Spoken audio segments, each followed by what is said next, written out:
एक पिता ने गुस्से में आकर अपने पुत्रों को आदेश दिया, लेकिन एक-एक करके उनके 4 पुत्रों ने ये पाप करने से इनकार कर दिया। लेकिन उनमें से उनका सबसे छोटा पुत्र आगे आया, शस्त्र उठाया और अपनी माँ का वध कर दिया। ये कहानी एक ऐसे योद्धा की है जिससे सारा संसार डरता था, जिसने 21 बार पूरे वंश को इस दुनिया से ही नष्ट कर दिया था। एक ऐसा भयानक योद्धा जिससे ने अपने शत्रुओं का इतना खून बहाया, इससे 5 नदियां भर गई थी। पूरी दुनिया उनसे थर-थर काँपती थी। जो विष्णु जी के छठे अवतार थे, परशुराम। आखिर कौन है परशुराम? ऋषि जमदग्नि, उनके पुत्र थे परशुराम। ऋषि जमदग्नि की पत्नी रेणुका, जो कि वन में पानी भरने के लिए गई थी, और उनका किसी एक गंधर्व पर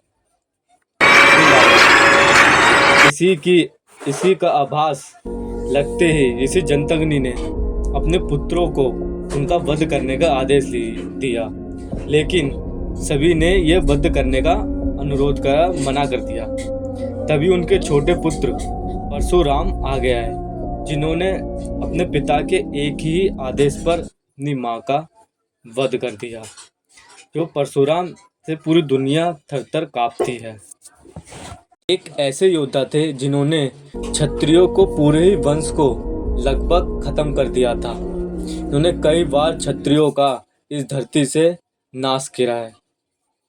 और उसी के बाद जब एक कार्तिकेय वीर अर्जुन, जिन्होंने एक महान ऋषि दत्तात्रेय की तपस्या की, और उन्होंने उसे सहस्त्र भुजा का वरदान दिया, और धीरे धीरे कार्तिवीर अर्जुन अपने शासन को बढ़ाने लगा।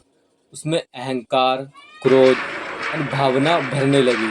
उसकी सीमाएं वो बढ़ाने लगा।